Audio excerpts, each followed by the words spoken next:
15 saat 47 dakikada biten maceramda o son saatler benim için hayatımın en zor anlarıydı, en zor saatleriydi.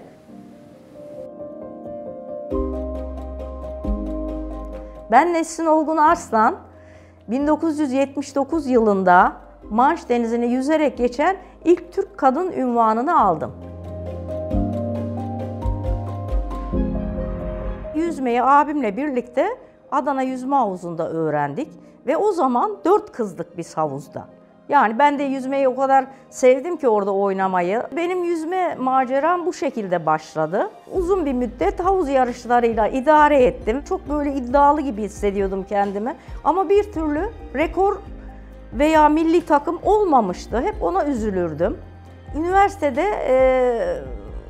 genç kız havalarında böyle havuza geldim, antrenmanımı yaptım. Oturuyorum havuzun büfesinde, böyle bacak bacak üstüne atmışım falan.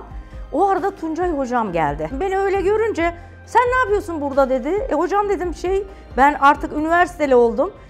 Bitti okul, geldim tekrar antrenmanlara başladım. 17 yaşındayım. Dedi ki bu saatten sonra yüzsen ne olacak dedi. Birden aklıma Erdal Acet geldi. Erdal Acet de 1976 yılı o sene Manş Denizi'ne hazırlanıyor. Gazeteler çarşaf çarşaf yazıyor. Dedim ki Erdal Acet halen yüzüyor, 32 yaşında. Ben 17 yaşındayım, siz bana yaşlı diyorsunuz dedim. Hadi be dedi, Erdal Acet kim, sen kimsin dedi. Tamam o zaman dedim, ben de Manş mı ne işte orayı yüzeceğim dedim. Laf aramızda Manş'ın yerini bile bilmiyorum. Ve 4 yıl süren bir maceranın ortasında buluverdim kendimi.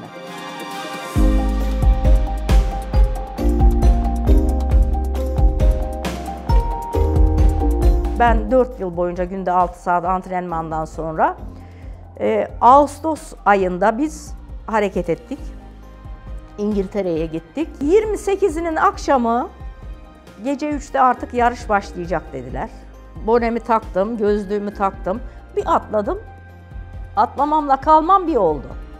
Su sanki çivi olmuş, buz olmuş bana batıyor. Soğuk, hep soğuk, hep soğuk. Sadece beynim soğukla baş etmeyi öğrendi. Sabah oldu, güneş çıktı. 5-6 saat gayet iyiyim, formdayım. Belli bir tempoda takır takır yüzüyorum. Bir yandan tekneye bakıyorum. Teknedekiler herkes böyle küpeşteye dizilmiş. Ben kendi kendimce şarkılar söylüyorum. Bütün problemlerimi çözdüm beynimde. Onu düşünüyorum, bunu düşünüyorum, okulu düşünüyorum, hayatımı düşünüyorum. Her şeyi düşünüyorum. 11. saate kadar her şey yolunda. Harika gidiyor. İyiyim, antrenmanlıyım. Bir baktım Fransa sahili böyle görünüyor. Hatta insanları bile seçebiliyorum.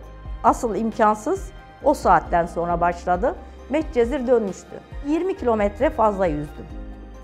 O 20 kilometreyi nasıl yüzdüğümü yani gerçekten inanılmazdı. Bastım. Tabii gözlükle de sahili de görüyorum. Baktım taşlar görünmeye başladı. Ayağımı bir bastım. Ya geldim dedim. Düşünün 15 saat 47 dakika boyunca yüzmüşsünüz. 14 derecelik suda titremişsiniz. Ama başarmışsınız. Gerçekten 79'un 30 Ağustos'unun sabahı gazetede, manşette Türk kadını Manş'ı geçti diye birinci sayfada haber olmak için değdi yani bu yaptıklarım. Ben hiçbir zaman Manş'ı geçmemin bir karşısında bir şey kazanacağımı aklıma bile getirmedim. Ve hiç öyle bir beklentim de olmadı. 4000'e yakın çocuğa yüzme öğrettim. Yüzlerce çocuğa değişik branşlarda sportif etkinlikler içinde bulunmalarını sağladım.